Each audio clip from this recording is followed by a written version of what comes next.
Can a cheap XLR condenser microphone be used to record audiobooks on the ACX platform? Let's talk about it.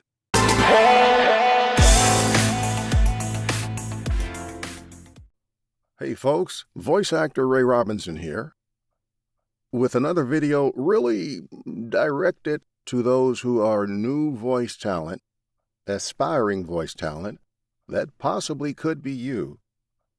Now, one of the things that we hear often, quite often, in a question that's actually quite reasonable: which microphone should I choose to, let's say, to practice with that may have some potential to actually be usable in the initial stages of my voiceover journey, that doesn't set me back a whole lot of money? Which one should I choose? Now, that's a good question, because being budget-friendly is very important, especially since the majority of us are on some form of budget. I mean, eating is a good thing to be able to do.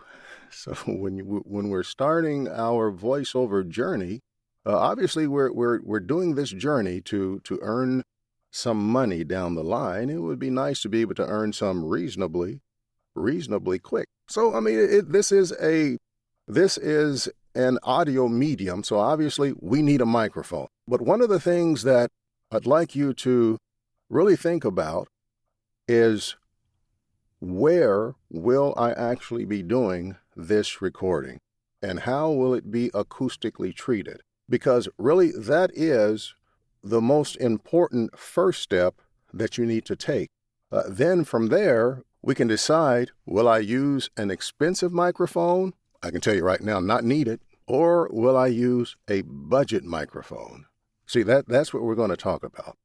We're going to do a simple test, really focused to help you to appreciate that in a well-treated space such as I have here, even a budget microphone, and I'm going to tell you, I'm going to show you the cheapest microphone that I have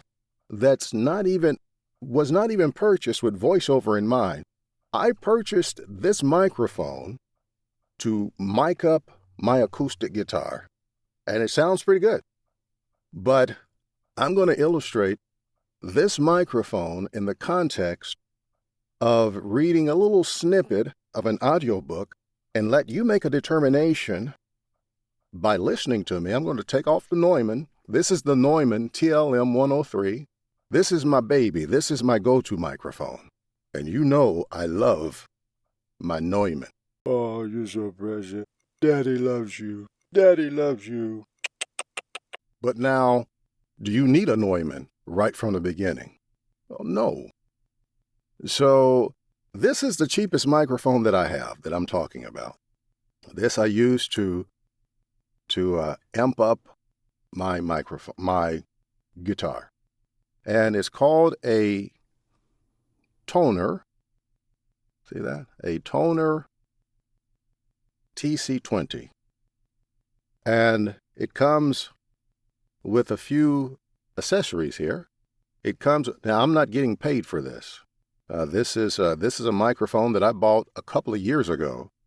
And yeah, I'm not getting paid for this. So this is not a recommendation. I'm not saying go out and rush and buy this microphone. I just want you to really mainly focus in on the budget-friendly microphones.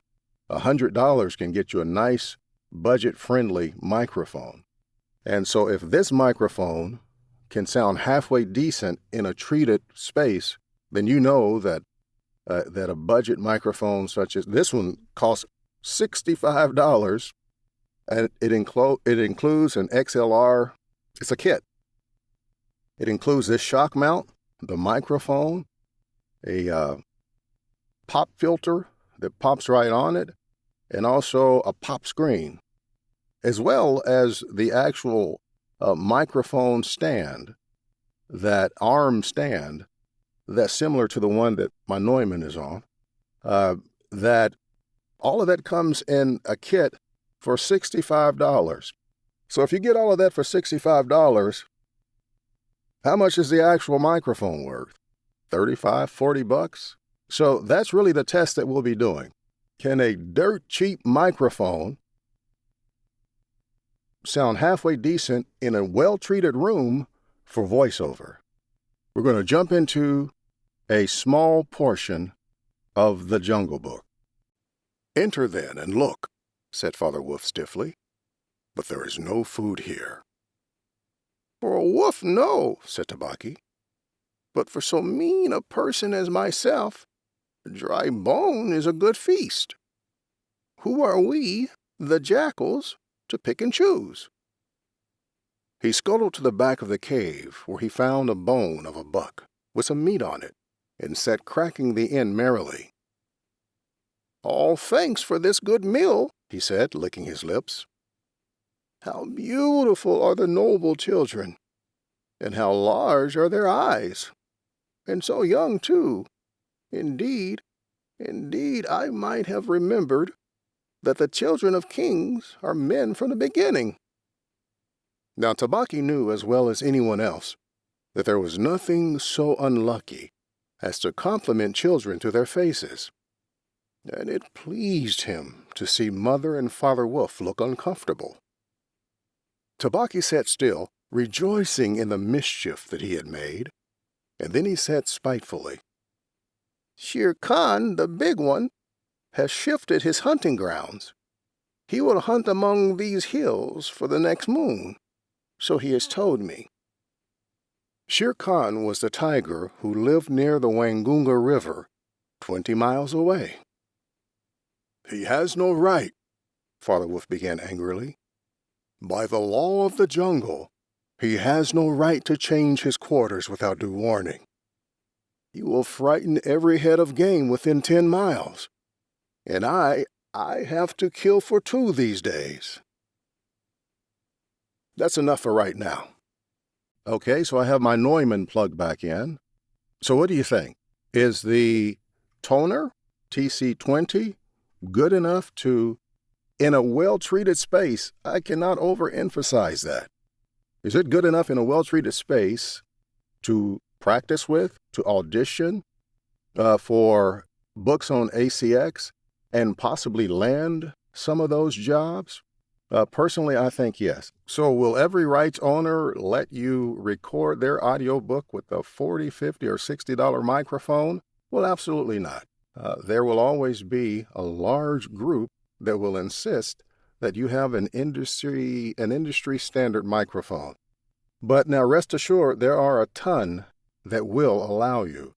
They're listening mainly to your performance, your acting ability, your read. They're listening to the sound quality, that is, the cleanliness of your recording, and so forth. So once again, get a microphone that is well within your budget range. Don't fixate on getting an expensive microphone, and focus on the treatment, the acoustical treatment, and so forth of your workspace. If this video has been helpful to you in any way, I would appreciate if you hit a thumbs up and then also subscribe, and you can share it also. We certainly do appreciate it. This is Ray Robinson, voice actor, and we'll catch you the next time.